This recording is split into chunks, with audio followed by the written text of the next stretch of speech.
Hi and welcome to Insight's Industry Immersion Series. In this series, you will meet data scientists from all across the world as they come and discuss what's trending in the data science and AI space. Let's begin today's episode of Industry Immersion with yet another speaker. So before we start, can we have a quick yes if my voice is loud and clear? Okay, that's nice. That's nice. So allow me to introduce Dr. Shailesh Kumar to all of you. So Dr. Shailesh Kumar, he in himself is quite a famous name in the space, and we have been hearing about him for quite a while. And it's a great honor to have him today at NSAID to help you guys understand what is the space of AI, where is it headed to, what is happening in the space. And I'm pretty sure all of you are super excited to learn from him. So without any further delay, I'll hand it over to Dr. Shailesh Kumar. The pattern of this session would be 1 hour, 1 hour, 15 minutes. We'll be discussing around the entire demography of AI. And later on, we'll open up for 15 minutes of Q&A. So keep your questions handy so that we can ask these questions to Dr. Shailesh Kumar directly and understand from him what these questions have implications in the near future. So thank you for your time. It's great to host all of you. I see close to 300 participants. It's great. It's super exciting to see such a big turnout on a Sunday when all of you are like caught up with your personal lives. The whole idea of all of you turning up for today's session shows it all that this space is super exciting. So good morning, Dr. Shailesh Kumar, and we are very glad to have you on air today. Good morning. Good morning. Yeah, I'm very happy to be here. Very happy to see the excitement around AI and machine learning. What I'll do is I'll talk about my own evolution of AI thinking. I've been with the field since for the last 20 years. And, I've been with companies like Fair Isaac in the US, then companies like Microsoft, Yahoo, Google, my own edtech startup, Ola Cabs, and now Geo. So what I'm going to share is, as I went through this journey, what did I learn and how did I conceptualize the idea of what is AI thinking, right? So if you think about the first time, let's say you learned how to do object-oriented programming, your idea of programming thinking evolved, right? Or when the first time you have or will write your first, let's say, Spark job or a MapReduce job or parallel computing job, your idea of computing will evolve, right? Similarly, there is this notion of AI thinking, which is also evolving. And I'll talk about that. And then I'll talk about also what does it mean for how do we build products of the next decade, what they are, what they will be, and how our own AI thinking has to evolve to that level. Yeah? So let me get started with this first perspective, which is if you think about technology, right? Technology is not something that we have created in the last 20 years. Technology has been created since the birth of mankind. And, really, if you think about it, what technology is, it's just a way to extend our own capabilities, right? So if we cannot see very far, we have created a telescope. If we cannot walk very fast, we have created a car or a bullet train, right? So the idea of technology is just to extend our own faculties in different ways. And one of the ways that makes us very unique as humans is not the fact that we can see and talk and all that, but really our ability to think, our ability to learn, our ability to create, our ability to solve problems. So these are also our faculties that we would like to extend. And that's what the role of machine learning AI is, which is how do we extend this definition of technology into our extension into the intelligence space, right? So that is one perspective that this is what AI is doing. The second perspective I want to share is that every company, every startup, every country and a civilization is going through 4 stages of evolution in technology space, right? So the first one is what we call the infrastructure stage, where you build the basic app, you basically put the plumbing together, and then you start to run your business or process, right? So let's take an example of Ola Cabs, for example. So when you start by talking to the drivers, getting them onboarded, build the app, connect the app to the drivers and the customers, and all of that, right? And start collecting some logs. So this is what the first thing that all of us go through, which is build the infrastructure, right? Same thing with Google search. If you think about it, they started building the crawlers, the indexers, and the initial search engine and all that. Then what happened? Then all these things realized that we cannot run it at scale without automation. So the second evolution is automation, and this is where the IT revolution comes in, and it says, I'm going to scale it, I'm going to automate it. And the way it does is it puts a bunch of rules in place, and those rules start running the system, right? And that's where business process automation comes, and all of that basic automation comes, right? Now, once the system is in place and it is running at scale, what happens? We start to collect a lot of data. And like every log entry that we collect in our app is data. Every sensor that we have put in the let's say a plant is data. Every survey that we do with our customers is data. Every touch point, every feedback that we get is data, right? Every point of sale in retail is data, right? So think of any of those areas, and then once the infrastructure is done, automation is done, scale is achieved, we become a data company or a data organization, right? So now Google and Reliance and India in general, for example, is a data organization, right? We're sitting on a lot of data, and when we thought about data from an IT perspective, we thought of two use cases of data. One was to say that, hey, can I debug the system? If there is a problem, I need to debug the system. So that's one of the reasons we collected the logs. And the second was to what we call report. So if I want to create reports for the CEO of the company and tell him how much was the earnings and all of that, so I need data to have that, right? So these were the two initial reasons why we started collecting data. One was debugging and one was reporting. And then we realized that, what? I think we can also improve our automation through this data. And that's when the companies become what I call AI companies. So a lot of companies are now going through this transition. If you look at the banks, if you look at even the Googles and the Reliances and all of that, shell companies, real estate, insurance, all of these are going through this transition of from being a data company to an AI company. So what we'll do is we'll talk about what AI does, how to think about AI broadly, and what AI does to the automation part, which is better than what we would have done without AI, right? And that's what is the key set of insights. Now, if you look at technology, technology is evolving in all facets, right? So our tools are evolving, computing is evolving, interfaces are evolving, our sensors are evolving, the idea of data is evolving, and the idea of what is intelligence is also evolving. Now, along with all this, the idea of what is a product is also evolving. So we'll talk about that.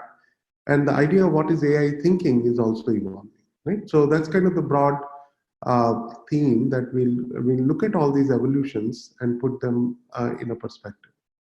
Now, if you look at the tools, right, the idea of a tool is evolving, right? So we were inventing tools, and whatever we could not do with our own bare hands or legs, we started creating tools around it. Then these tools became much bigger and better, right? So now we have tools in all kinds of industries. And now if you look at the tools at the third level, we have automation tools that can, do a lot of things in parallel without human intervention, very high quality. The tools don't get tired. They just need to be replaced with parts. And, it brings a completely new degree of automation to what we do, manufacturing and other areas, right? So tools are evolving. Our idea of sensors is evolving. So if you think about the original sensors that Galileo created, and then how that sensor itself, I'm just talking about one sensor, telescope, that evolved over a period of time, right? So we started with Galileo's telescope, and then we created radio telescopes that can see very far ends of the universe. And then we started sending telescopes all the way to the solar system itself, right? So the idea of sensors is evolving, and this is actually a very important notion. We have to think about sensors in a very interesting way. So two things are happening. One is, every domain, whether it is medical, whether it is remote sensing or defense or genetics, e-commerce, the idea of sensor is what is making all these domains tick, right? Point of sale was a big invention to make e-commerce work, and that is a sensor, right? Now, if you think about your cell phones, they are also they have many, many sensors in them. And those sensors can tell you what you're doing, what activity you are doing, where you are, and all of that, right? GPS and other sensors. Now, I want to give another perspective on sensors. So, if I think about an app or a service that I use, so let's say I'm using Google Search or Ola or Uber app, today I think of them as just apps and services. But really, what they are also sensors. So I want you to think that all the services we are using. So anytime I generate a data point, right? So I go to Twitter, I like a post, I do a post, or I do a click on a search result. Every time I make a phone call or every time I do a bank transaction, I'm generating data. So in a way, these are also sensors, and we are also sensors because we are responsible for generating a lot of that data. So sensors is not just a piece of equipment. Sensor is just a process which collects data, and it can be a piece of equipment, it can be a logging system, it can be a human intervention, but the idea of sensor has to be thought through in a very broad way, that anything that generates data is a sensor. Now, obviously, computing is evolving, right? So we have seen the computing evolving, and today, if you think about what is a real computer is not what sits on your laptop, on your lap, or on your cell phones. The real computer today is not the PC, but the cloud.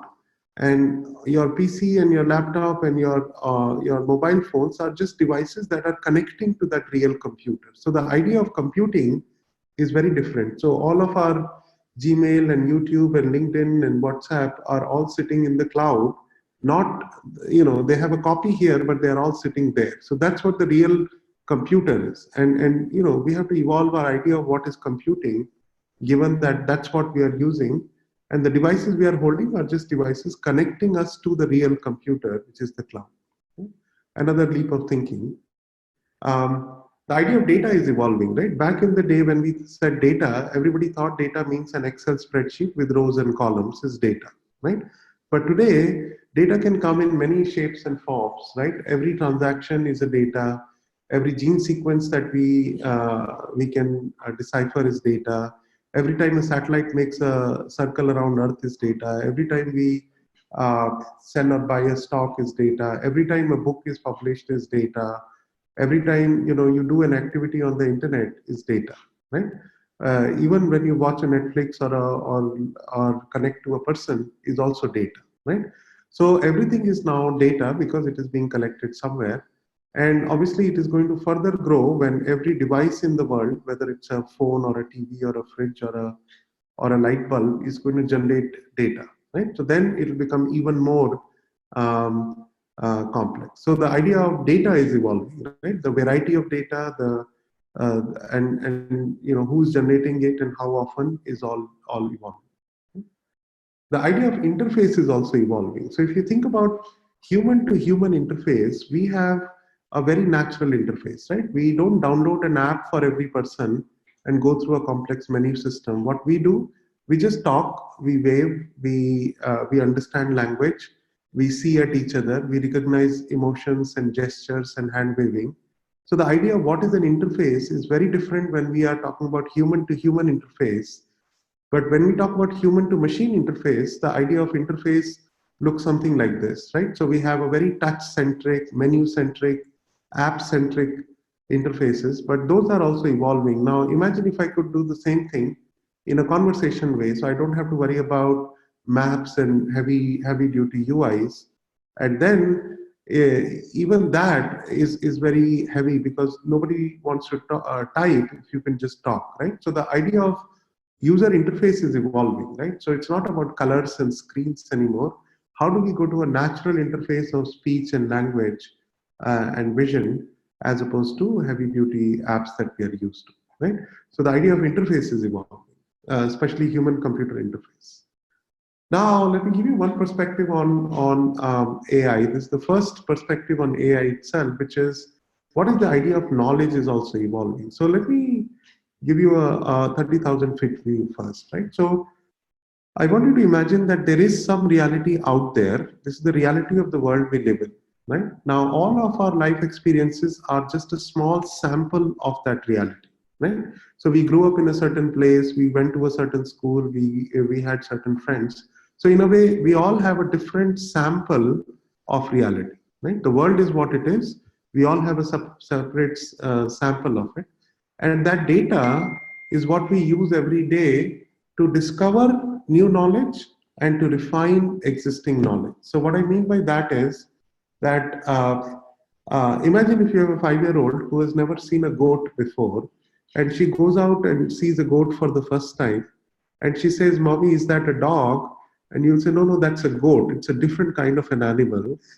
Then what happens? The knowledge, a new knowledge has been discovered by the kid, right? And that is what we call knowledge discovery, which means you already know about dogs and cats, but you don't know about goats. And this is the first time you're learning about a new type of entity, and that becomes your discovery of new knowledge, right? Now the same kid comes home and looks at a poodle, and she says, "Oh, is that a cat?" And then the mother says, "No, no, that's a dog."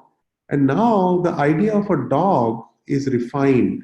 You don't discover a new entity called dog, you just refine the definition or expand the definition of what is a dog, right? So these are two things that happen to us constantly throughout our life, that as we go through life and experience new things, we either discover new knowledge or we refine the idea of what is a existing notion of an entity. And as that knowledge grows, we generalize that knowledge, and that becomes our model of reality, right? So, for example, we generalize that, oh, this is a bird, and I can see that it flies. So we generalize that, therefore, all birds must fly, and that becomes a generalized model of reality, right? Now, this is what a traditional input-output system looks like, but AI system has a loop, and this loop is what makes AI systems work. And what happens every day is that when I wake up every day, I have all the knowledge that I have gathered so far in my brain, and that knowledge is what I use to interpret the next set of data, right, that I'm going to receive. And I want you to think that when you read the same book again and again over a 5-year interval, why is that book different to you? And the reason is that the same data, the same book, you are interpreting it differently because now you have more knowledge and more perspectives to interpret the same data. And this is the key insight around AI, which is AI systems don't get installed, they get evolved over time, right? So if imagine a security camera watching people and looking at behavior and taking attendance. Initially, it was programmed with certain faces, and then later, as it keeps learning, it starts to evolve its own idea of knowledge and say, oh, people can actually have mustache and beard and glasses also, and people can be front facing, side facing also, or there could be bright light and dark light also. So it keeps learning from that variety of data, and that is what makes that system more and more robust over a period of time, right? And this is how all AI systems should be looked at.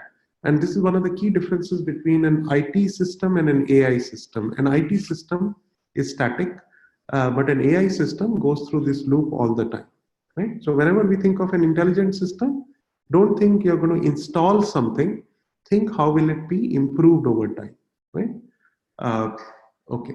So now there are a lot of different terminologies people use around what is intelligence and all that. So let me give you my perspective. So one is, we start the data to AI journey that I talked about earlier in 4 stages. So the first stage is what we call business intelligence, which is, can I report what has already happened in the past in so many different ways, right? So can I create different kinds of reports like Tableau reports and all kinds of charts so that a human can look at those reports, find patterns in those reports, and make some decisions around it, right? So this is what I call business intelligence, which is how to report what has already happened in the past. But that is not what is enough, right? If I just report what has happened in the past, that's not how we lead our lives. So an intelligent system doesn't just work on that. It also needs to know how to predict the future, right? And that is what one of the first key elements of an intelligent system is, which is, can I learn from the past data that whenever I see a drop in engagement of a customer, After 2-3 months, he stopped using my services, right? So I start to look at these causal patterns or behavior patterns in the data, and then I start to lead the whole thing from a predictive perspective, right? Now, predicting the future again is not enough, because if I can only predict and say who are the customers who are about to churn, that is not enough. What I also need to know is what I can do about them. And that is what the birth of data science is. So data science is a layer of actions on top of a layer of predictions. And that's one way to look at it, that you don't only look at the past data, learn the causal behaviors, you build a prediction model, and then you also build an action model on top of the prediction model, right? And say this customer is about to churn for this reason, what action is best for him, versus another customer who is about to churn for a different reason, what action is best for him. And unless you finish the action part, your machine learning is just an academic exercise, right?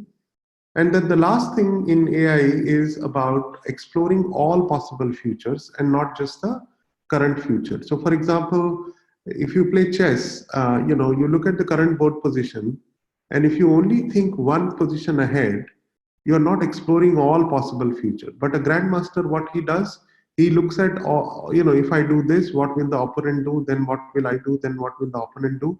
He's exploring multiple alternatives simultaneously. And the deeper he can explore, the better his current move will be. So when we do what I call strategic decisions, that's what really AI can do for us, right? And we'll see some examples of that. So this is how different companies are at different stages of these 4 steps, right? Some companies are at the BI level, and they've started looking at reports and all that. Some companies are at the machine learning and the data science level now, and that's where a lot of companies are. And very few companies are at the AI level right now. But I think that's the pursuit that we are all going towards. Okay. So now, if I have to explain to my grandmother what has AI really done, I can say one thing, which is AI has helped us make better decisions. Now, I'll talk about what better means, right? So before AI, we would make what we call broadcast decisions. That means, so let me show this ad to everybody on TV at 3 p.m., right? Or let me put this ad on the newspaper, so everybody will see it, or on the radio, right? So these are what we call broadcast decisions. If you look at our education system, that is also a broadcast decision, right? So somebody in Delhi has written a textbook on NCRT, and all the hundreds of millions of kids are now supposed to read from the same textbook. Whenever you give same input to everybody, it's a broadcast decision, right? Now, one of the things that AI can do very well is it can actually look at your engagement with the different services that we are giving and personalize those decisions for you. And that is one of the big transitions that is happening, whether it is Swiggy sending you the right coupon at the right time, or whether in education we are sending you the right topic to study next. These are all personalization examples, right? And that's what is happening. Whether Netflix is giving one person a different home screen than the other person, these are all examples of personalization. The second thing that is happening is, now that we can do this at scale, personalization at scale, we can now, instead of giving batch decisions, we can do real-time decisions. So what is a batch decision? A batch decision is based on calendar, right? So every Friday I send out these coupons, or every Sunday I'm going to publish these things. Versus, can I make it a trigger-based real-time decision? So for example, if I can predict that if a child is about to fail, can I do something real-time, right? If I am observing that you have bought a printer, can I immediately print a cartridge coupon for you for use in the next 3 months, right? So that is a real-time trigger-based decisions is what is possible with AI. Another thing we can do is, instead of being reactive, we can make proactive decisions. So today, most of our decisions are reactive, right? So somebody gets a heart attack and then we react to it. A kid fails in an exam, then we react to it. A farmer commits a suicide, then we react.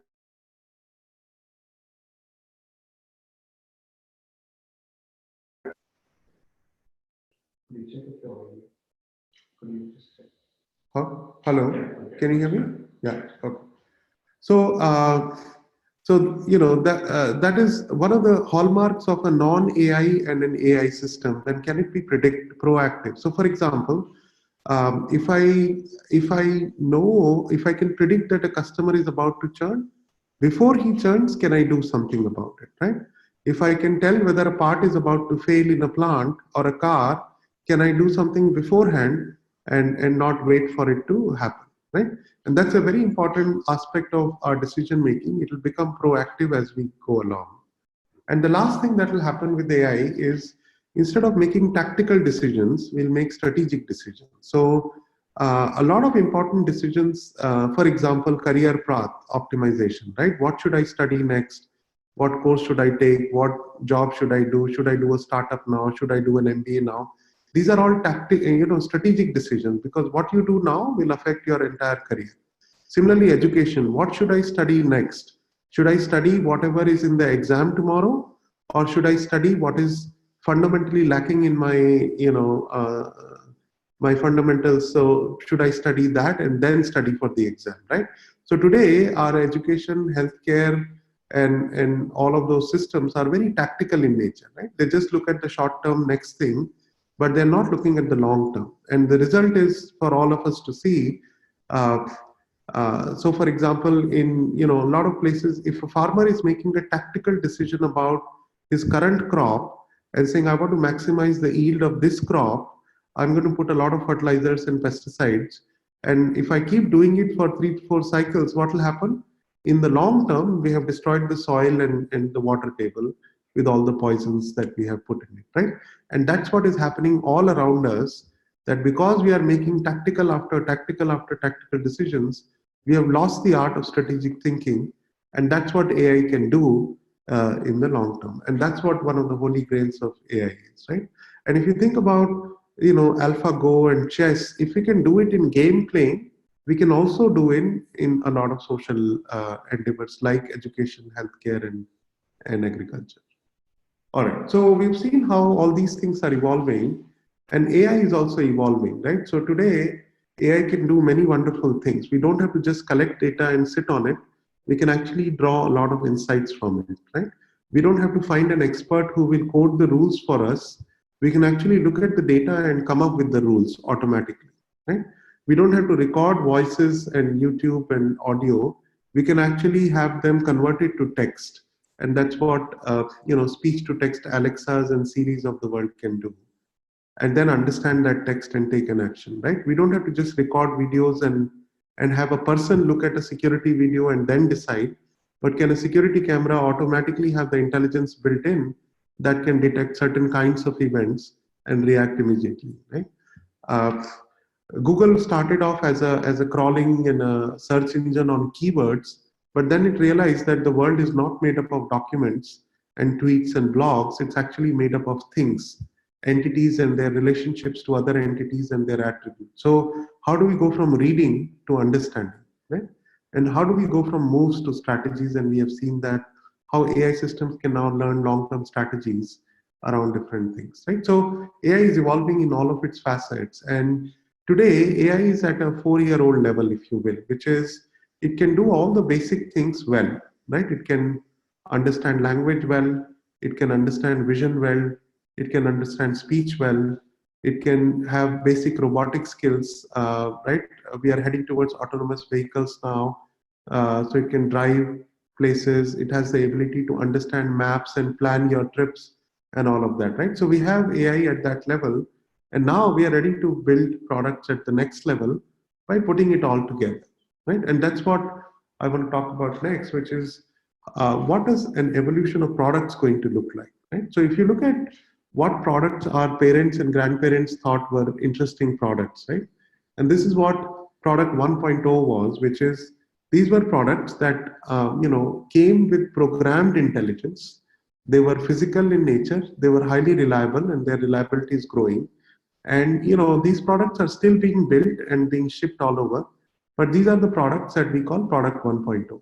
And the key to these products is that from an AI perspective, they were what I call programmed intelligence product. Like if you look at animals are born with programmed instincts, right? They don't learn too much in a lifetime, but they're born with certain instincts. survival instincts and this and that, right? Similarly, these are products at that level. So if a engine is going down, there is a light that will start to glow.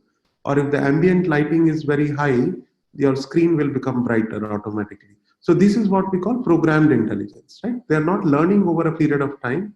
They have been programmed to have basic intelligence. Now, from product 1.0, we made a very big transition to product 2.0 in the last 20 years. And this is where a new idea of what is a product evolved, right? So we are not just thinking about physical products anymore. We are now growing up with virtual products, right? Search and e-commerce and social networking and YouTubes and all that, right?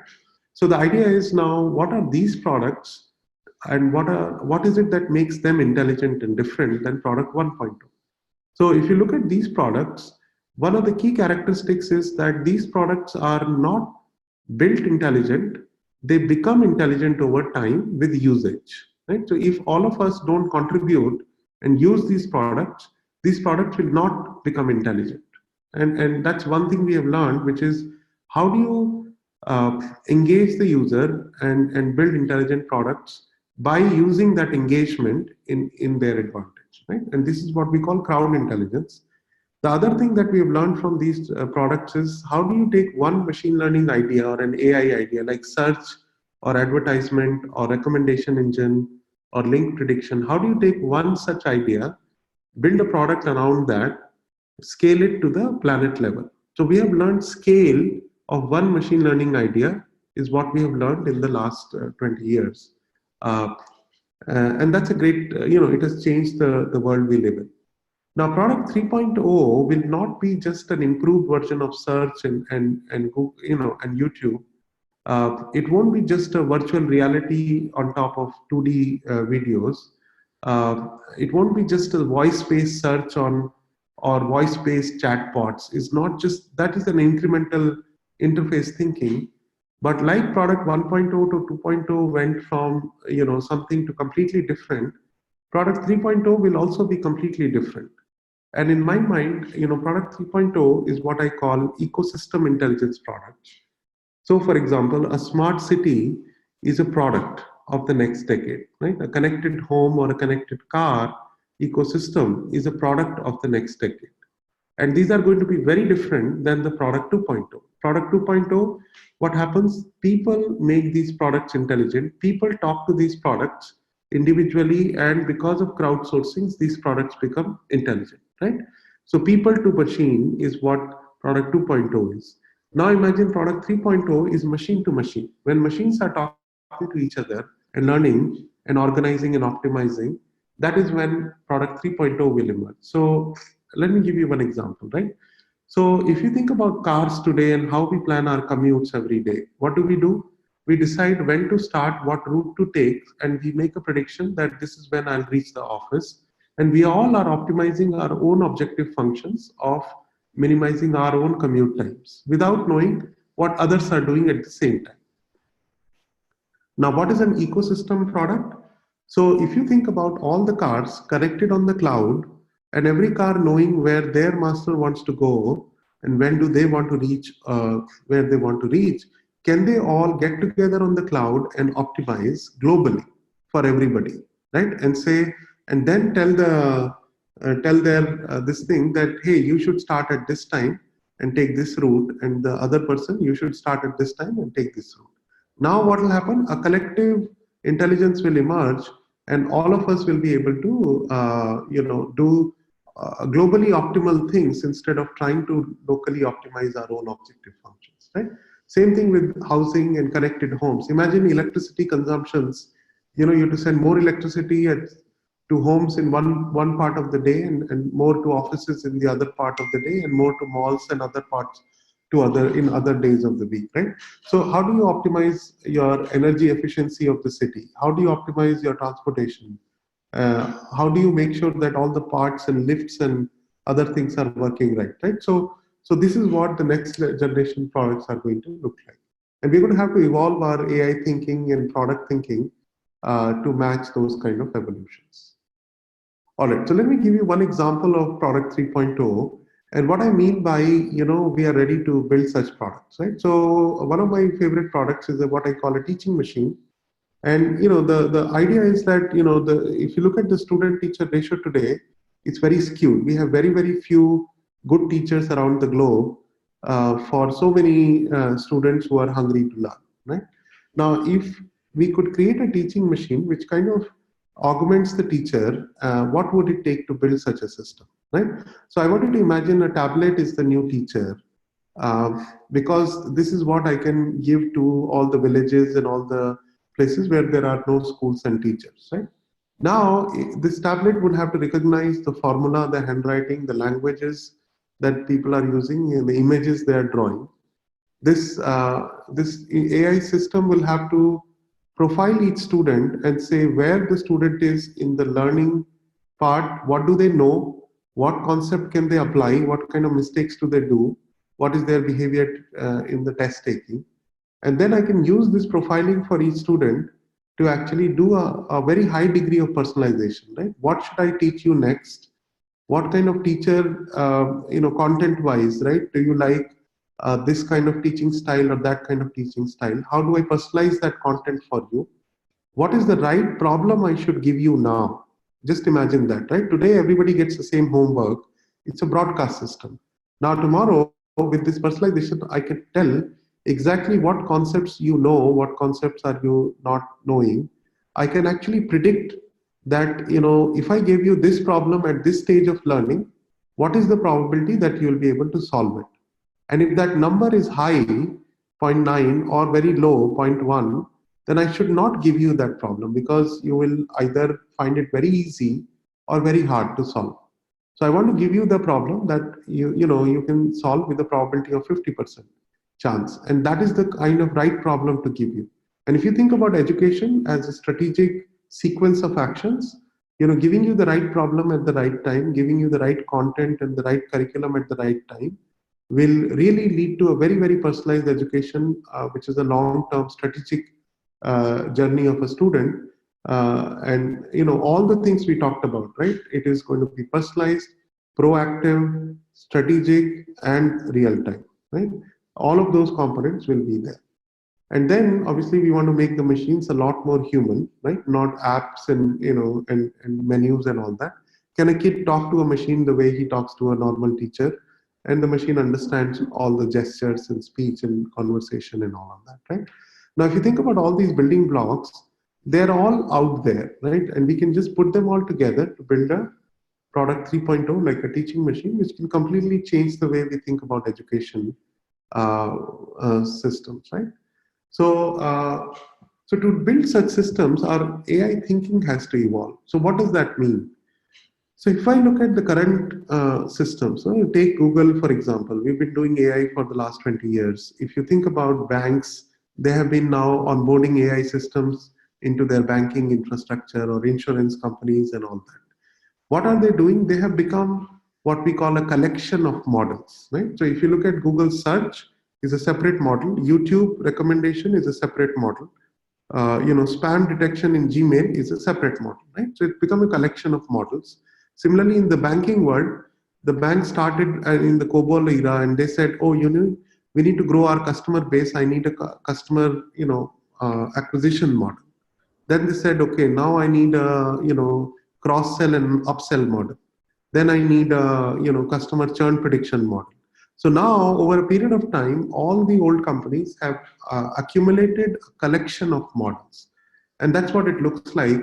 If you talk to different departments in the company, they have their own silos of data, they have their own silos of models, and their own silos of decision-making systems, right?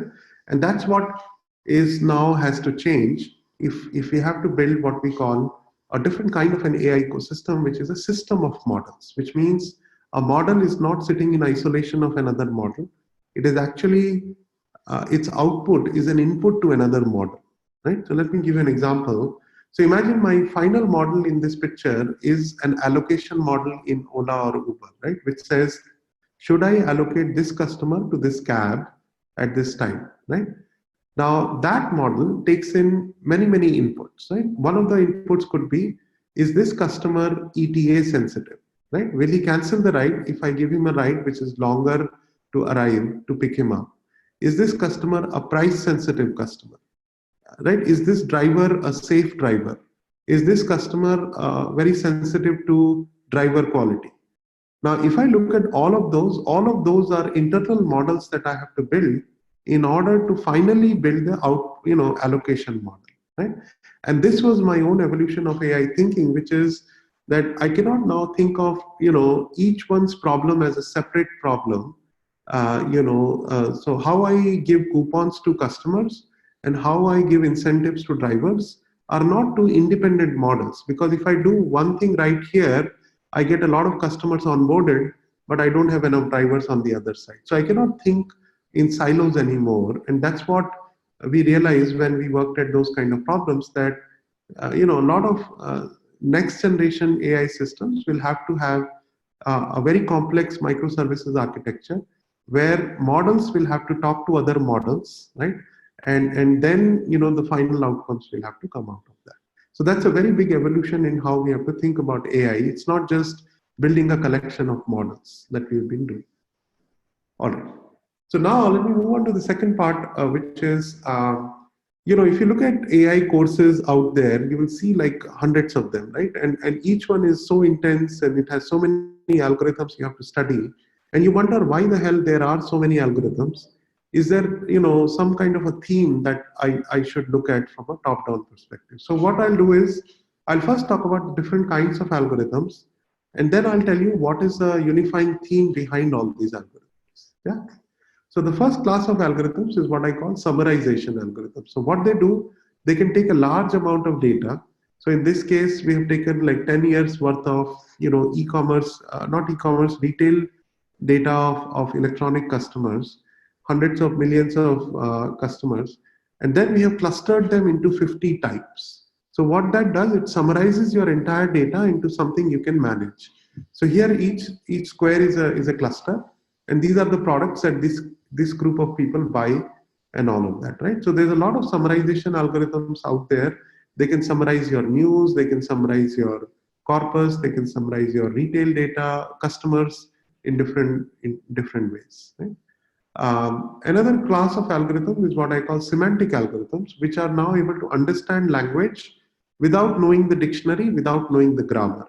And that is kind of the key. So what we did here, we gave a large corpus of data to a system and say, okay, here is all the Yelp reviews of restaurants. Go read them.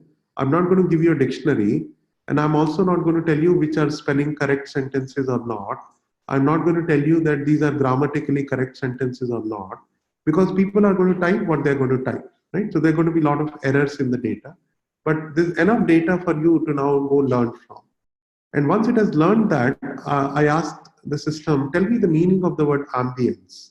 And this is what it came up with, right? So it said that ambience actually means atmosphere, the wrong spelling of ambience, decor, vibe, environment, relaxed atmosphere, laid back atmosphere, dim light, music playing in background, right?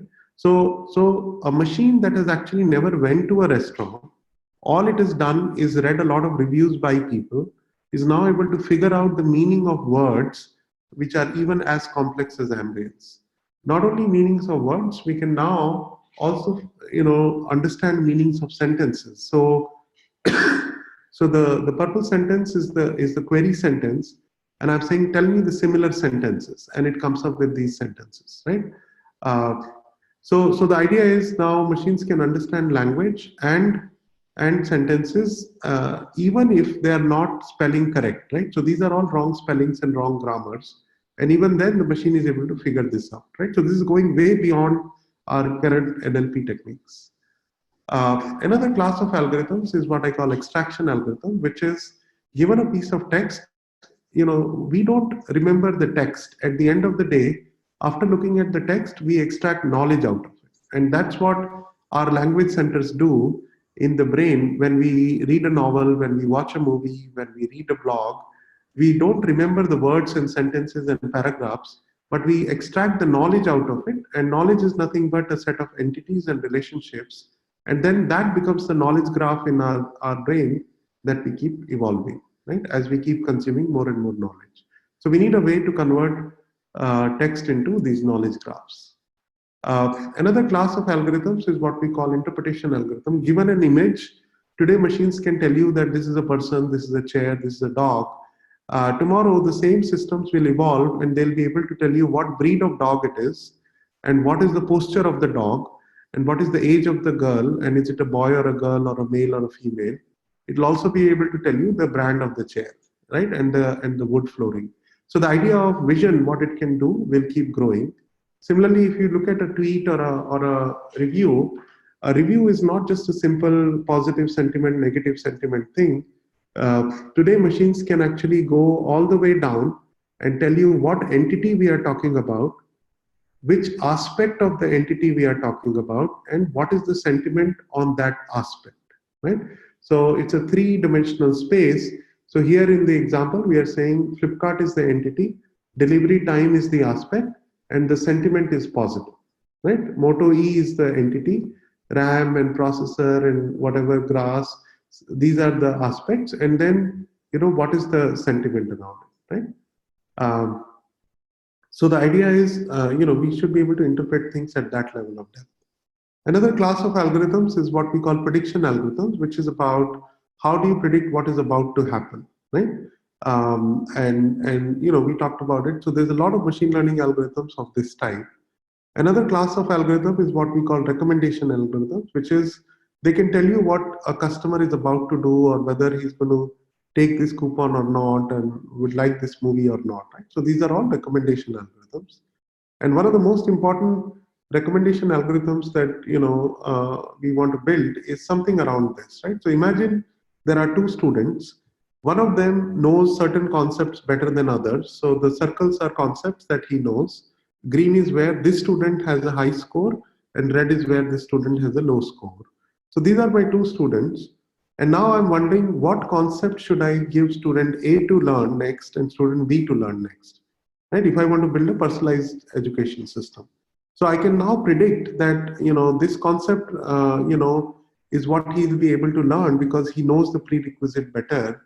And the other concept he's not going to be able to learn because his prerequisite is not good, right? So now I can create a different probability of what next concept a student should learn. And now imagine when a student A opens the app, I give him these two concepts to learn next. And when student B opens the app, I give him a different set of concepts to learn next, right? And that's what the idea of a personalized recommendation engine can be in a personalized education environment. Another class of algorithm is what we call reasoning algorithm, which is not about a one action, one prediction. It's about a sequence of predictions, right? So, for example, a chatbot is not just an NLP problem. It's a sequence of things. What do I say? Then what do you say? Then what do I say? So that the conversation is coherent and efficient, right? So it's a sequence learning problem. It's a problem of reasoning, if you will, right? Solving a math problem, playing a game of chess or Go, doing Google Maps. All of this is a sequence of actions. So today machines can do that well, right? So we talked about different kinds of algorithms, right? And these are all something that we all can relate to. We do these all the time ourselves. And now I will talk about universal architecture of AI, right? Is there a way to think about all of them in a single architecture, right? Where do they all fit in? So here's what I think an architecture of all AI systems is, right? So we are all what we call a stimulus response learning system, right? So stimulus is anything you can sense. So for example, if you are sensing a set of symptoms in your body, you are sensing those stimulus, right? You go to a doctor, he makes certain measurements, and given all your symptoms and all the BP and blood sugar and all that, he understands the state of health, and he says, you have high sugar, high cholesterol, or whatever, right? So, or you're suffering from this fever or that fever. So this idea of stimulus to state is one of the first creative problem processes in AI, which is given all the stimulus data, right? How do you convert it to the state of the system? Another example is, imagine I look at all your bank transactions and all your SMSs related to, credits and payments and delays and all of that. So that is my stimulus data, the raw transaction data. The logs I'm collecting in the app, this is all stimulus data. And if I can convert all of that into a state and say, here is your CIBIL score, or here is your capacity score to take loan, that becomes the state. So state is a very high order summarization of all the stimulus that I have seen, right? So imagine a part in a car or a plant, it is generating a lot of stimulus data, right? Sensor data coming out of it. And if I can build a model that tells me whether this part is about to fail, is it safe, is it efficient, what is the lifetime of this part, that is the summary of it, and that is the state of the same entity, right? So this is a very important transition that we do. And then once we know the state of something, we can do a reasoning and come up with the best action given the state. And that is what is the next part of AI is, which is if you have assimilated all the data and come up with the right definition of a state, how do I convert it into the right definition of action? And then how do I manifest that action through the different channels? And then what is the response do I get from the user, right? Or the system back. Now, one of the biggest things that we do is, see, up till now, which is if I don't have the feedback system, this level of system, I can still code it up, right? I can have a rule-based system that can convert stimulus to state. I can have a rule-based system that can take actions from state. And I can have a rule-based system that can give me a response. So all this is still true for an IT system. But what makes it an AI system is the fact that we have feedback, right? So if I did this response in this stimulus, what was the feedback? So imagine a doctor who gave you a certain diagnosis that is a stimulus to state. Then based on the diagnosis, he gave you a certain treatment that is state to action. And based on the treatment, did you get well or not is the feedback. And then that feedback over a period of time is what is used to improve all the three systems. The system of analysis, which is converting stimulus to state. Maybe my diagnosis was not correct, right? State to action, maybe my reasoning was not correct. Or maybe I didn't give the right medicines, right? My action to response was not correct, right? So this picture actually summarizes every AI system that you can think of, whether you are doing loans in credit world, the idea of stimulus, state, action, and response is different. Whether you're doing insurance, whether you're doing telecom, whether you're doing Google search, no matter what you're doing, you can think of your AI system in this form, right?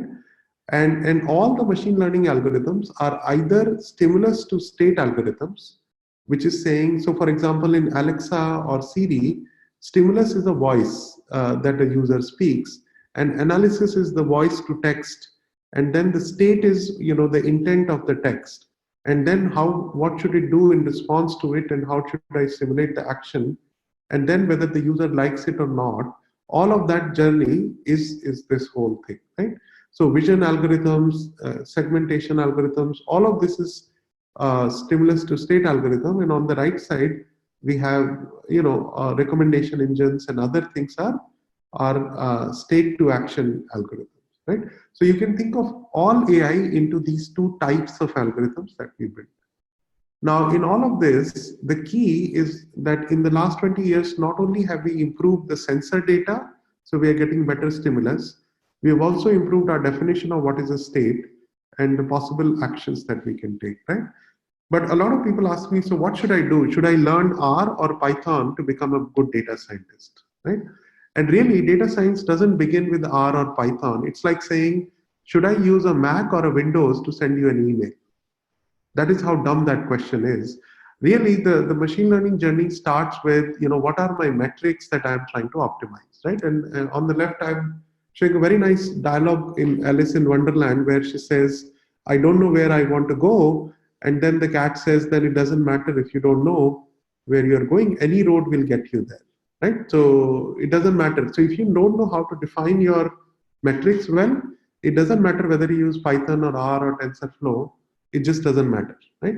So really your data science journey begins with defining what is it that you're optimizing, right? Or trying to characterize. So for example, In the telecom world, defining what is a churn is the key, right? If I want to build a churn prediction model. So if I have customers who do a periodic, a weekly upgrade or weekly plan versus a monthly plan versus an annual plan, can I define churn the same way for all three customers, right? Similarly, in the banking world, what does a default on a loan means, right? So is 3 month non-payment of EMI a global definition of default? But if you look at the definition of default, so for example, if I'm a farmer and I have taken loan, my income cycle is annual or crop based. But if I'm a barber and I have taken a loan, I get paid daily, right? So my definition of what is the loan default should be different for a farmer and a barber, right? So how do you build, credit models for small and medium businesses? You cannot do it the same way when you do it this way, right? Google became Google because of a very important transition that they made, which is how did they define a valid click? Because for Google, a click is a most important feedback, right? And then, imagine if you do a search, you look at a third result and you click on it.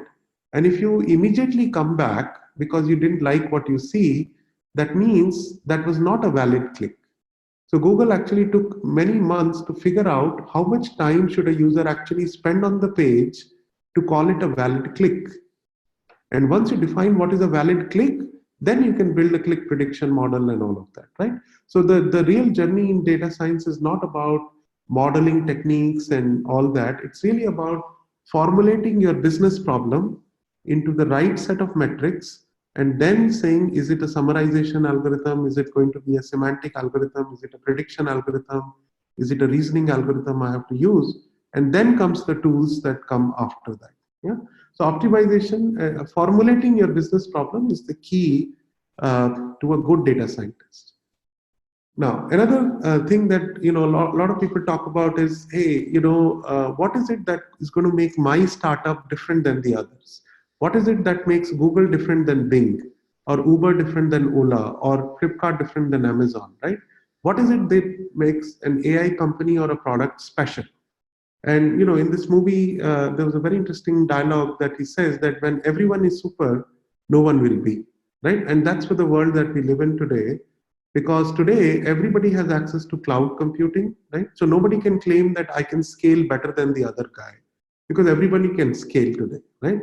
Nobody can say that my AI algorithms are better than yours, because TensorFlows and MXNet and whatever is available for everybody to use, right? Thanks to all the open sourcing that these companies have done. Now everybody can download the same set of tools. Nobody can talk about that, I know how to do big data computing better, because again, those infrastructures are available to everyone. So what is it that makes one company better than other, or different or unique than other in the new world that we live in? Is none of these things, right? So we keep learning these things as if these things are critical. But what is critical in AI thinking is that we need to think that my label data is what makes me unique, right? So Google has its own click data on what people are clicking, what they are not clicking when I show them something, right? Ola has its own label data, which customer wants to get a ride at what location, at what time, and does he cancel because of this reason or that reason. So that is the data that each of the companies have about their customer, which is what makes them unique. The infrastructure, the compute, the cloud, that is not what makes us unique. So I tell people that don't think about your data strategy and say, will I use my data for debugging and reporting? Think about your label data strategy, and whoever can extract the right labels from their data will continue to win in the AI space. So the reason why, for example, Google went all the way to actually have its own mobile phones is not because it wanted to compete with Apples of the world for a mobile phone market. It's not about the mobile phone market at all. It's really about the label data. And if you think from Google's perspective, when there was no Chrome, people were using Internet Explorer and they were going to google.com, they were doing a search and a click. Now the search and a click is the key to Google search engine. not the internet, because the internet is the same for everybody, right? But the click data is what makes Google different than others or whatever, right? So now, if Microsoft has access to your Internet Explorer, because everybody is using a Windows PC, that data can be siphoned off. So then they said, no, we need our own Chrome browser, right? So the browser Chrome came not because the Internet Explorer was bad or Firefox was bad or another. It came because we need to control the click and search data. Then the operating system had to come, right? Chromebooks came. Then the world moved to mobile. Then they had to have their own operating system. Then they realized that Samsung can still siphon off the data, because if they own the hardware, no matter what the operating system layer can do, the hardware layer can still siphon off the click data. So they had to come up with the cell phone. So you see how important your label data is, that you go all the way, you make sure that you control every part of the pipeline that generates your label data. And this is the key insight that made Google successful, because they were able to control that entire end-to-end pipeline and keep the market share, right? So this is a very important insight that all these companies have become better, not just because of scale with cloud, not just because of good machine learning techniques, but because of the key art of using implicit feedback to improve their systems. And that's why the feedback loop is such an important part in an AI system that we can think of, right? So I'll give you another example. When YouTube was building its recommendation engine, it thought that if a person clicks on a video that I recommend, that's a good thing. But that's not enough. The person has to watch the entire video or the entire movie, and then only we can say it was a successful click, right? Similarly, in Amazon, it's not that a customer bought the product. It's also about whether he browsed the product, searched the product, read the review, wrote the review, returned the product. There are 5-10 different ways that a customer and a product engage with each other. Can you capture all of them and then say that this is a good engagement, or which of these engagements is more important than the other, right? So people spend actually a lot more time on figuring out engagement between a user and an entity. And that is what the birth of most machine learning models are. Because if you can't do this well, no matter what you use in the backend, you're not going to get a good this thing out. Now, so let me now talk about 5 things that you have to think about in order to transition from a IT company into an AI company, right? So the first thing is you need to think about your metrics. What is it that you're optimizing, right? So in the retail world, you have to sit down with your product managers and your domain experts and say, tell me, what is it that we are trying to maximize, right? Is it profitability? Is it customer satisfaction? What is it? And then you work backwards. Then you say, okay, what do I already know about my domain, right? I have a product hierarchy. I know seasonal effects of when do umbrellas get sold more or whatever, right? Back to school and all that. What is my local demographics, right? What are the competitive prices? So these are my knowledge about this stuff. Then what is my stimulus data? Stimulus data is what I collect on a continuous basis, right? My point of sale data, my coupons that I send, which ones get used, which ones don't get used. This is my stimulus data. And then what are the features that I can extract from the stimulus data? And this is the first creative part of an AI problem, which is given a lot of transaction data. How do you extract a meaningful state? What is the customer's value? What is the customer's loyalty? What is the customer's opportunistic score? What is the customer's fraud score, right? What is the product's demand forecasting? So these are all states of the system that I want to do. And using these states, can I optimize my response, right? Cross-sell, upsell, all of that, right? So if you can list down all of these, and if you can build models from stimulus to state and state to response, then we are done, right? And this goes in every field. You can think systematically like that, right? What are my metrics? What is the knowledge that I know? What is the stimulus data I'm collecting all the time? What is it that I want to create a state of, right? And this is where domain knowledge comes in handy. And they can say, can you characterize the health of each part? Can you tell me how long do I have before the part will fail, right? And then you ask this question, even if I told you all this, what can you do? And that is the response that you can take, right? In agriculture, again, we want to sit down with the farmers and with the distributors and with the insurance companies and with the loan companies and say what is the metrics that we want to maximize, right? And what is the knowledge we have. There's tremendous knowledge in agriculture today, but that knowledge is not available to the farmer at the right time when they need it, right? They are sitting there 9 o'clock every day watching Krishi Darshan, hoping that it will talk about their crop, but it talks about something else, right? A broadcast model is not working. There is absolutely no stimulus data being collected, right? We've been doing agriculture for the last so many centuries now. We don't have records on what did a farmer grow, what was his practice, what was the weather like, what was the soil like, what was the yield of the crop. And if we don't have that stimulus data, we are not going to build an AI system around agriculture, right? So the reason why e-commerce and other systems have succeeded is because they built a very strong stimulus data collection layer, which is completely missing in healthcare, education, and agriculture. So that's where we want to begin. And once we begin there, we can build states and response systems out of that, right?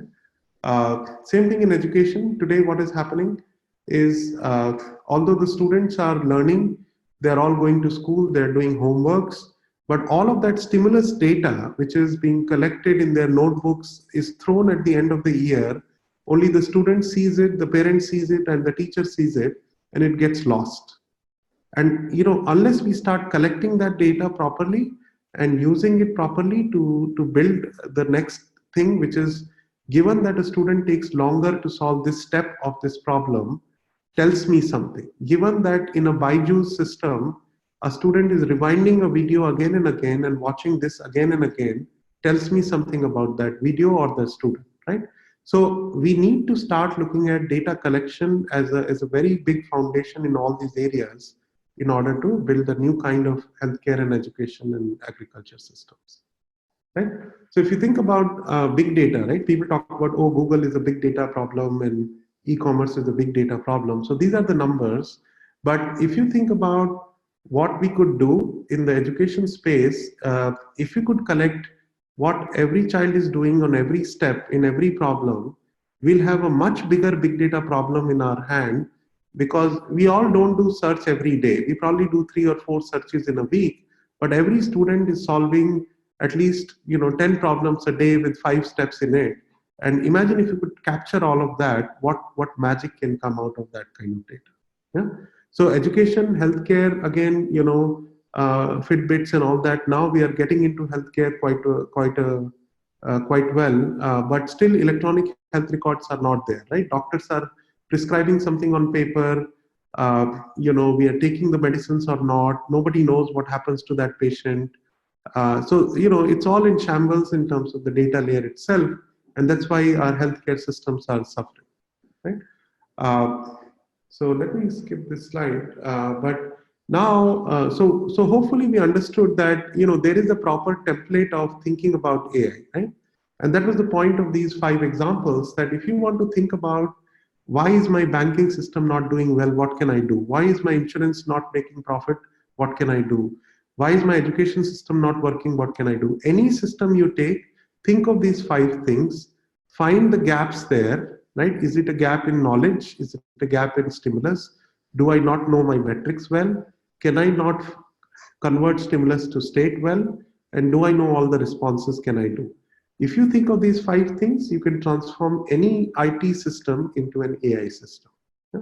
So that is kind of the template of AI thinking that we all have to imbibe, right? So now I'm probably not going to spend too much time on this, but one of the other aspects that I'm constantly thinking about is AI itself heading in the right direction, right? So let me give you this example. So if I want to build, let's say, a machine translation system between all Indian languages, right? So that's a problem statement. So today, what happens? People use what we call a parallel corpus. So on the left side, I have a sentence in one language. On the right side, I have the corresponding sentence in the other language. And now I give this machine all these pairs of sentences and say, look, here is a set of parallel corpus data. Go figure out how to translate from one language to the other, right? Now, this is precisely not how humans learn to translate, right? I mean, if you ask your kids how to translate a sentence into another, they've never seen a parallel corpus in their life, right? They extract knowledge from one sentence into a knowledge graph, and then we convert that knowledge and speak it out in another language with ease, right? So really, machine translation, the way it is done today, is not necessarily how humans do it. Similarly, if you think about doing it in the Indian context, how many people in India actually know two very different languages, right? Tamil and Punjabi. There are very few people who would know both languages. How will I even get such a parallel corpus? So the point I'm making are 2 points, which is AI doing what it is supposed to do the way humans do it, or is it doing it in a brute force manner because we have access to lots of computing and data? It's a very fundamental question. Second is, can we do these kind of things that we have done in the Western markets where there's a lot of data? Can I do the same kind of approach in the Indian market? And again, the answer is no, because we are not a very data rich country. We are a very culture rich and diversity rich, but we are not data rich yet, right? We talked about healthcare and other data as well. So we have to rethink AI in both senses. Is it done the right way? And is it possible to do it the same way in the Indian context, right? Another example I'll give you, there's a lot of buzz around machines able to understand and recognize images and objects in images, right? But how have we trained those machines today? We have taken lots of examples of cats and dogs and all of those objects and given those examples to machines and say, go learn from this much of labeled data. And where is all that data getting labeled? All that data is getting labeled by people sitting in the back offices like Hyderabad, who basically 24 hours, what they do, they look at an image, label it and say, give it a label. All of that label data goes to a very large NVIDIA cluster somewhere, deep learning system. And that trains the model on that, a very big deep learning system. Now, is this how humans learn to see? Think about that question, which is babies don't learn to see by looking at millions and millions of images of something all the time. We learn to see very, very differently than how we are training our vision systems to learn to see, right? And therefore, there's a dichotomy between, is AI heading in the right direction from that perspective at all, right? Another example, do we learn to hear and learn to speak as two different activities? So we have all seen babies making cooing sounds, and what they're doing, they're thinking of a sound in their brain. They're telling their vocal cord to make the sound, then they're hearing that sound in their ear, and then they're comparing the sound they're hearing and the sound that they thought they were making, and using that error, they're learning to improve their vocal cord as well as their hearing system. So this is how human learning, hearing and speaking system work together. But what we are doing today in Alexas and Siris of the world is very different, right? So that's not how humans learn to hear and see. So my fundamental question is, if I just throw a lot of training data at a system and I try to build a very deep learning system with millions and millions of parameters, am I actually building an intelligent system, or am I building a brute force system that is mimicking how to deal with lots of data, right? And these are two very different things, right? If I have to teach the same subject to a student again and again over years of time with lots of examples and lots of epochs, is the student intelligent or is it not, right? So that's the kind of question we have to ask. So are we really building intelligent machines, or are we building large scale number crunchers, right? And that's one of the fundamental things we are looking at. All right, so we talked about the big ways of looking at AI and what are the use cases, how to templatize our AI thinking. Now I want to talk about, have we really applied AI to the right problems yet, right? And today we are living in a very fascinating time. We have the internet, we have connectivity, we have devices, we have cloud computing, we have IoT, and we have AI. So all of this put together has never happened before, obviously. And that is what makes this time very interesting. And the problem is that, today we can actually do wonderful things in all the social sectors and all the real impact sectors.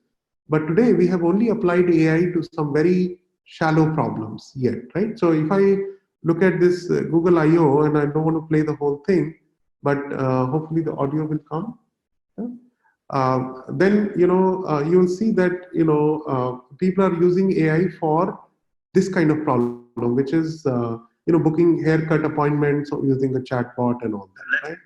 So you can watch this Google I/O video and you'll see many such examples, right? So let me go to the next slide. But my point is that I think AI is ready to now really transform some of the big sectors like education and healthcare. And back in 2011, Dr. Kalam made the statement that in the future the interaction with machines and computing and humans will be very seamless. And this was 5 years before Siri. He made these kind of claims, and it came true later. And speech, for example, for a lot of Western use cases, speech is really about convenience, right? Can you change the channel with speech? Can you buy a product with speech? Can you book a car with speech? But really, if you think about speech in the Indian context, it's not about that. It's about inclusion. So if you think about the 70% of India, how will we get them on the AI bandwagon? They don't know what's an app, what's a YouTube, what's a download, what's an English menu system. And if you think of those guys, their only interface is speech. So speech for Indian context is very different than speech in the Western use cases, for example, right? So what we are doing in our Center of Excellence is we are building what we call a Bharat First AI system, which means how do we focus ourselves on those 70% Indians and build AI systems for them, right? So what is machine learning, deep learning, language understanding in all Indian languages, speech understanding in all Indian speeches, and translation among languages, vision and knowledge graph. So this is the basic building block. And then for us, there are two customers. One is Reliance Industries and one is India. And how do we institutionalize all of these AI techniques into all the Reliance businesses of the Jamnagar refineries, the telecom network, the media and the retail sector, and also how do we bring benefits of AI in these social sectors like healthcare, education, and safety, and all of that, right? So that's kind of our broad charter. So let me close with these guiding principles, right? So the first thing I learned when I joined Reliance was, hey, supply actually creates demand. And that's a very weird thing if you think about it. But it is true that if you provide cheap data to a lot of people, the demand will automatically get created, right? Similarly, if we provide proper AI systems to all the way to the last mile, we are going to see a lot of demand, right? And that's one of the guiding principles. Another one is don't think models. A lot of times data scientists get caught up in improving a model, but we need to start thinking solutions and what role models play inside those solutions. The third is, we need to start thinking about real use cases, not another algorithmic trading company, not another, chatbot for some marketing campaigns and all that. There are a lot of real use cases out there where AI can be applied. And, I strongly believe that, the way India will benefit from AI is going to be very different than the way other countries are utilizing AI. And if you look at the Niti Aayog paper, it is very much focused on social applications of AI technology in those areas. And lastly, I think India will definitely benefit from AI, but AI will really benefit from India, because how do you build speech for 20 languages and hundreds of accents in a noisy environment is a much harder problem than building speech for one language, right? English is what we have mastered so far. Similarly, how do you do machine translation across languages when you don't have parallel corpus? So I think the whole foundation of AI will be shifted when we start applying it to a lot of Indian use cases. All right, so I'll stop there and we'll start taking questions. I think we have listed a few questions. Yeah. So thanks a lot, Dr. Shailesh. I think it was a very informative session. I hope all of you really enjoyed this session. There was a lot of knowledge that was shared, and this is something that we don't often get access to. So we are very privileged to have Dr. Shailesh share his knowledge with all of us. So with that, what we'll do is I'll actually select a few of the queries for you, Dr. Shailesh, and you might want to answer them one by one. Yeah. Okay. So the first question, which almost everybody is really interested, how is Reliance Jio planning the AI landscape? Yes. So basically, I talked about it in this slide. So, first of all, the basic foundation of AI in the Indian context is missing, right? So if you think about, the Western context, there are multiple AI stacks, Amazon, Google, Microsoft, IBM. These are all AI stacks that have been built for a lot of, Western use cases and those contexts. Similarly, the Chinese have Alibaba and Baidu's, but there's no AI stack built specifically for Indian context, right? So that is the first thing we are building, which is how do you build speech and vision and knowledge graph and all of those capabilities with the Indian context in mind. And then we are using it across, like I said, how do you make our refineries smarter, right? If you will, how do you make the network a lot more efficient. So if you think about the city, a city is a dynamic entity. People live somewhere, they work somewhere, they commute on a certain time. Can I make the network adapt to the people, right? To the demand? Can I predict the demand on data and calls? And then can I adapt the network, whatever we can, to make it smarter, right? Same thing with retail and media. So there's a lot of work to be done on how do we transform Reliance as a data company, which is probably one of the largest data companies because it is an agglomerate of 5 completely different kinds of businesses, right? Telecom, refinery, media, retail. So it's not just one business and all of that, right? And our third charter is to, take a very top-down, holistic approach to education and healthcare and agriculture and safety, because doing hundreds of startups in each of the areas and they are not talking to each other is not going to transform these systems. I did my own edtech startup, so I'm talking from experience. I did a healthcare startup. So I know that individually our startups ecosystem will generate a lot of beautiful ideas, but unless we platformize it to solve the entire ecosystem top down, it's not going to make the kind of dent that we want to make, right? So I think that is the approach we are taking, which is creating these very large scale platforms so that others can plug in their APIs into it, and then hopefully together we can build these transformation systems. So that's what we are trying to do in Jio with AI. Well, that's quite big. So a follow-up question. We are seeing US and China being the prominent names when it comes to the world of AI. Yes. Where do we position India and what is the strategy for India in the next 10 years? Great question. So I think India is still in a copycat mode, right? So we keep looking at the West and the Chinese for use cases. We don't look at our own use cases independently. Even for technology, we keep depending on others. When was the last time you saw that a beautiful new algorithm came out of an Indian context, right? So I think we have a long way to go in both research and application of AI in the Indian context, right? We cannot just take a great idea and copy paste it in the Indian context. We have to start rethinking fresh, and I think unless that happens, we are not really going to build AI systems for India, right? And every country has to look at how they want to use AI differently than every other country, right?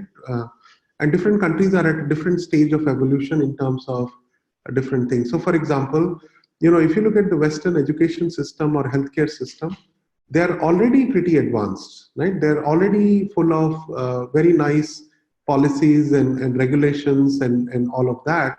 But if you look at the Indian education and healthcare system, we are far behind. And there is a huge opportunity to transform them through AI and connectivity and data. So I think the potential of bringing disruptive changes in the Indian context are huge. And if all of us think collectively, it is going to be possible that we can create completely new innovations. But I think we should utilize the technologies that are coming out, but we should start using them in the Indian context and innovating a lot of those in the Indian context. Right? That is what is needed. Okay. Yeah. Sorry. So it's more about customizing it for India. Customizing it and inventing it from scratch for India. It's like saying, hey, I have invented an oil guzzler car, but now I want to make it hybrid, right? Versus how do you make it hybrid from the get-go or whatever, right? So we need to think from bottom-up invention, first principles in the Indian context. Okay, so it's more of a fresh context and then optimizing it. Yes. Okay, great. So now the third question is, considering Reliance Jio, it's a telecom-based company, it's giving a platform for people to share data. Yes. How does this work for the other sectors? Something like agriculture, something like retail, something like operations, e-commerce. So e-commerce also generates a lot of data because it's a platform. But how about the non-IT platforms? Yes. So, we are also looking at now a lot of non-IT platforms, especially, if I look at agriculture, for example. So today, there are almost no data collection systems in agriculture, right?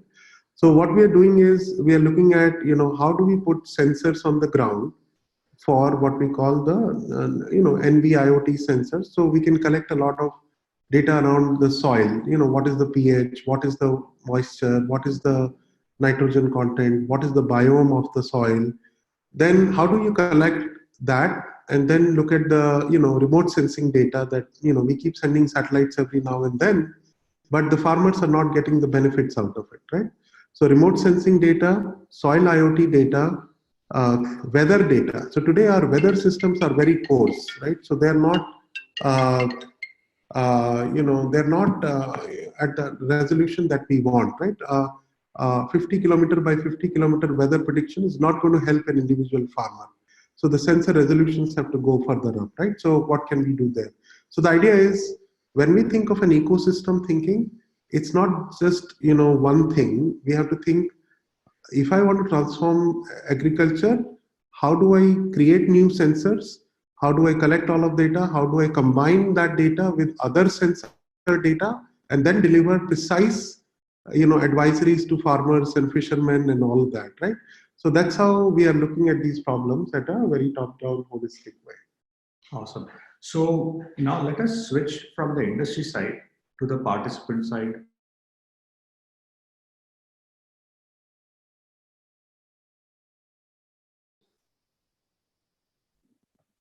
Hello. Yeah. Okay. So moving to the participant side, we have quite a few folks who come from different backgrounds, and people are very interested to understand where do they fit in the AI picture. So people who come from the technical side, people who come from the managerial side, or people who just come from a QA side. So how do these people contribute to this entire picture? Because everybody wants to be a part of it, and it's still a little cloudy, it's a little vague right now, but people want some clarity as to what is their contribution in this space. Yes. So again, I think this is a great question. So there are three kinds of skills that we need to be a complete data scientist, right?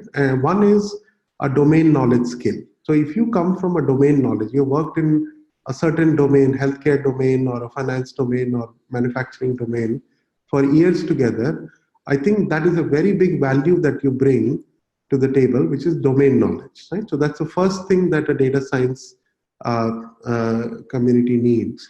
Second is if you're coming from a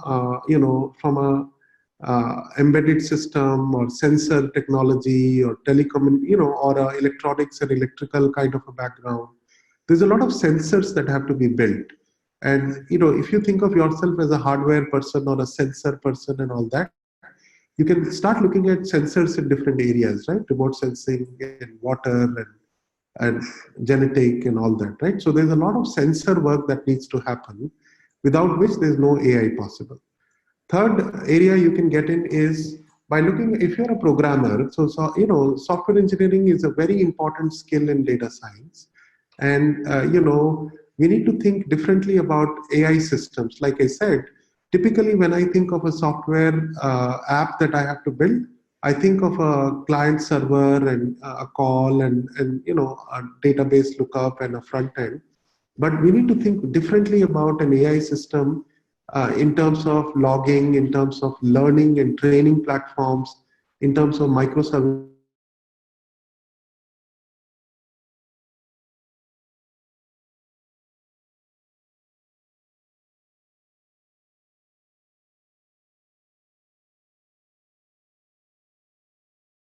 A lot of people are struggling with, you know, they know how to build models, but they don't know how to deploy those models at scale. So if you are a full stack developer, start learning, you know, deployment of machine learning algorithms as one of the skills, right?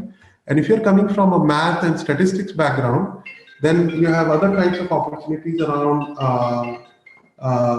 you know, creating new kinds of machine learning algorithms and trying them out on new kinds of problems, right? So those are some of the ways in which we all can participate, because none of us will have all the 4 skills, right? Domain skill, you know, device skills, computing skills, and math and statistics skills. So think of these 4 skills, and even if you have one of them, you can actually participate in this whole thing.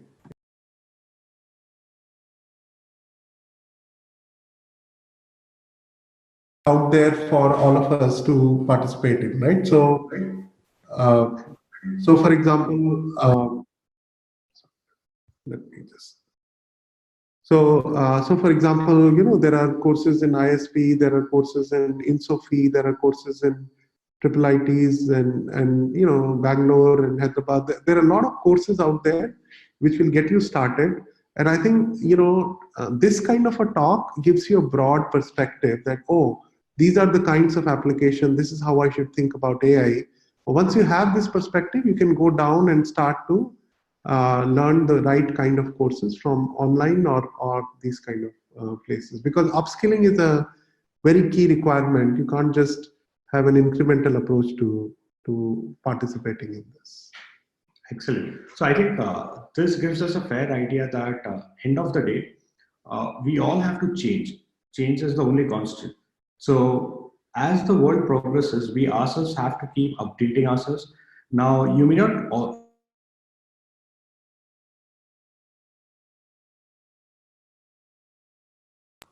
you might just want to figure out where you actually fit into the ecosystem.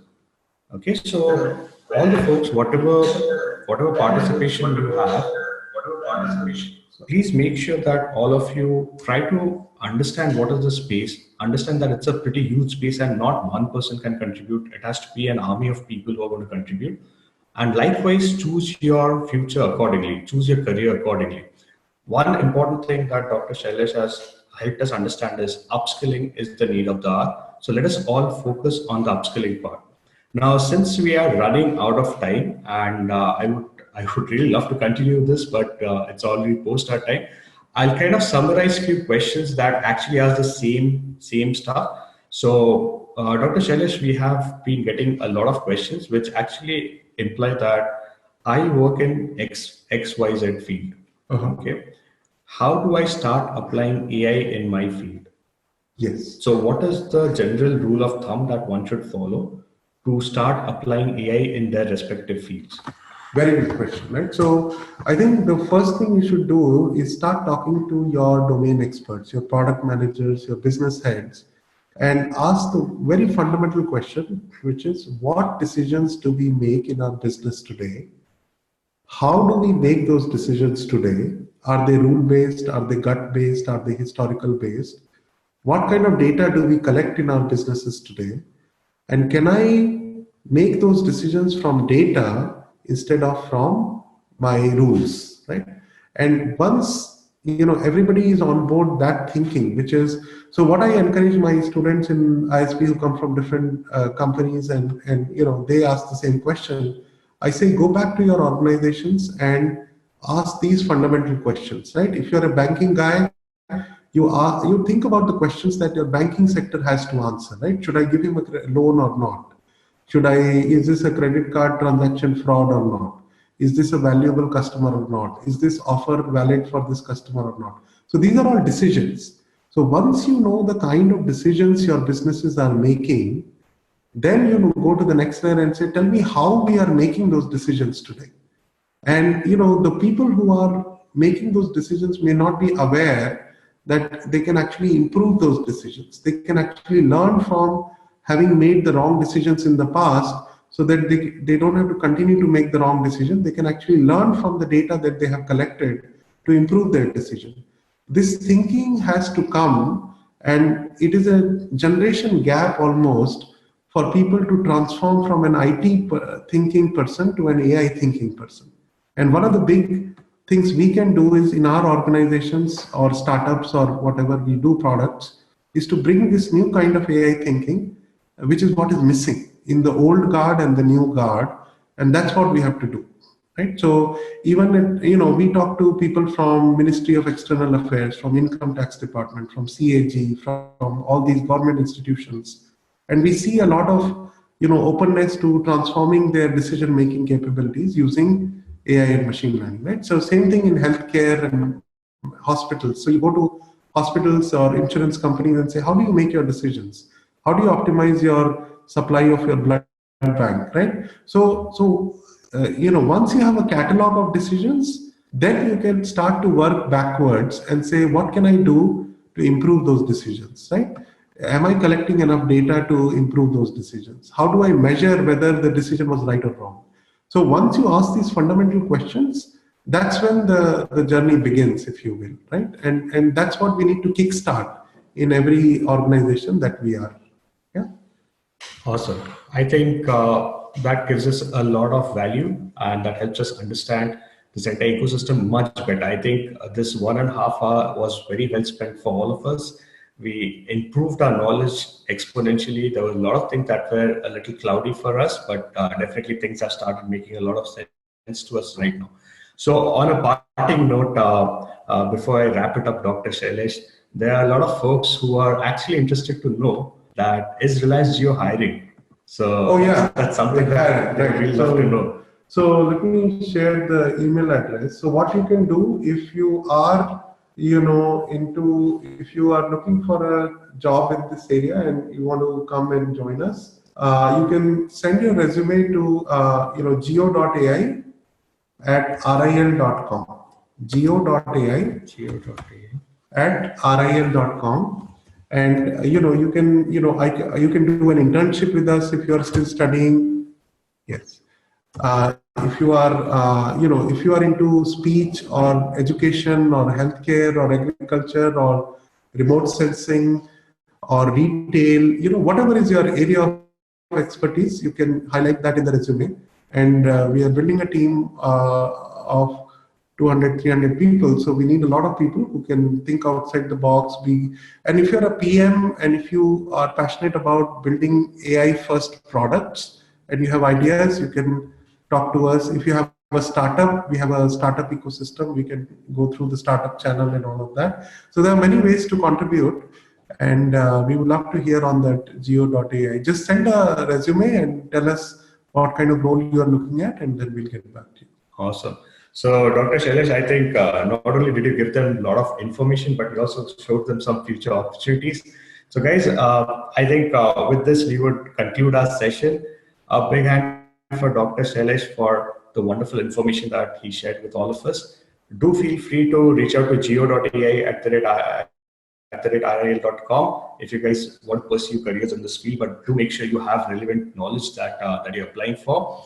At the same time, keep yourselves updated, keep updating yourselves in sense, keep upskilling and reading a lot. There are tons of materials that one needs to read to become knowledgeable in this field. So don't take the easy way out.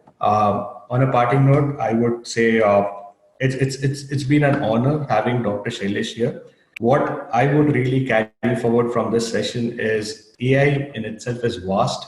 India is a child right now. It's a kid in the space of AI. And there can be done, there are tons of things that can be done.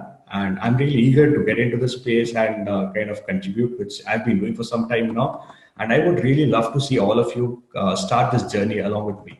So thanks a lot. Thank you guys for participation. Great to have such a big turnout, close to almost half a ton. And it's really exciting to see so many people turn out on a Sunday morning. Thanks a lot, guys, and hope to see you soon. Thank you, Dr. Shailesh. Thank you. Thank you so much for all your patience. Yeah. Thank you. Thank you. So we are done with the session. You may terminate it. Thank you.